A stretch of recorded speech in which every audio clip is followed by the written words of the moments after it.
If you think about Nigeria itself, it's an open prison.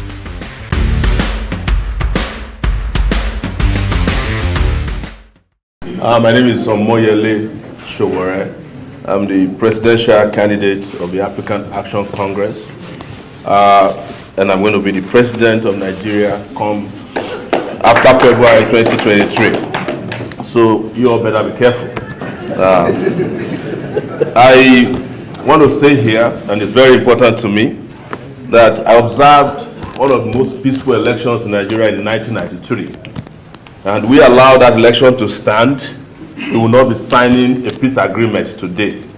Because that you are signing a peace agreement in Nigeria shows that elections have become war in Nigeria. This is the only country in the world where you sign a peace agreement during an election season, as if we are at war.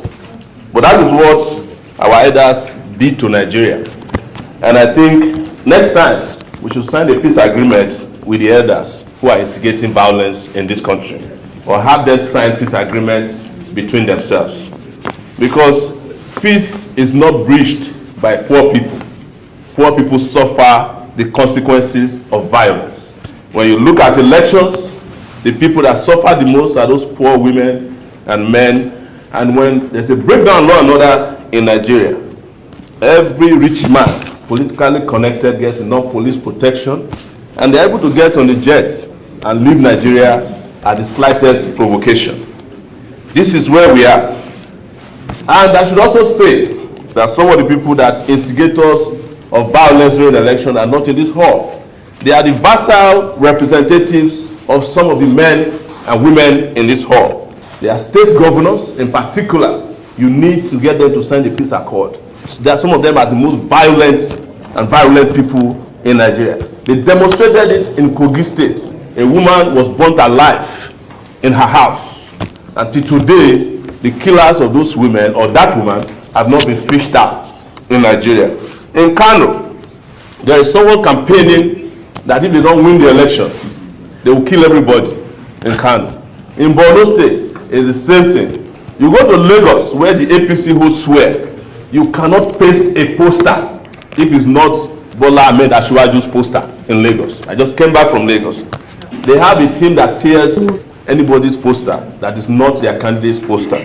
You cannot even pay for your poster or banner to be hosted in Lagos. They have a bureaucracy in place that makes it impossible for you to do. How can there be peace in a country where there's no justice?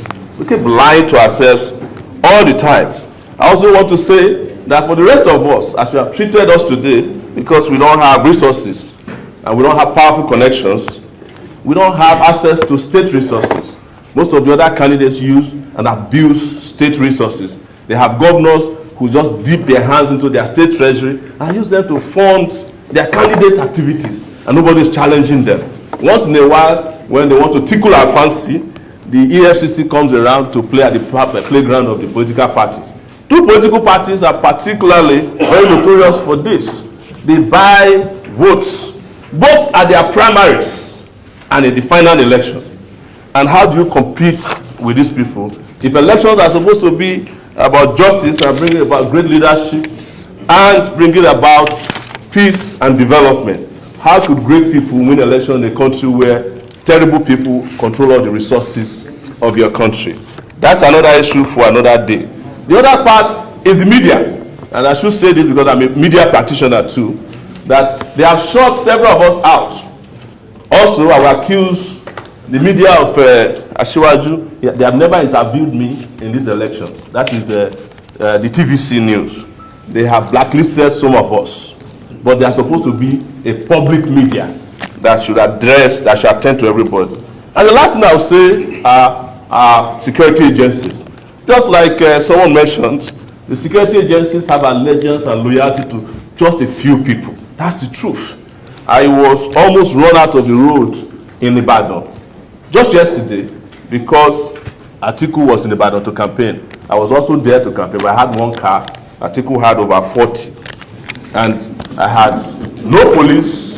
Atiku had over 500 policemen attached to him. I sent a letter to the police today to provide me police protection. I'm going to Benue tomorrow. They said I should drop the thing on Monday? How do I get police on Monday when I'm going to Benue tomorrow? I submitted to my friend who represented the IG.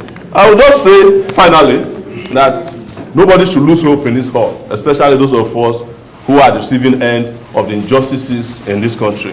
One day, the table will turn. Thank you very much.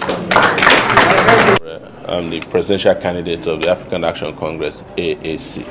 We are calling on all our supporters who are lovers of justice to maintain peace also throughout the conduct of the 2023 national presidential elections on February 25th, 2023. Thank you. I am Omoyele Sowore. I dare to be different. I will not let you down. Sowore for president. Nigeria, they use computer. The leaders of Nigeria, they use radio where they turn the knob.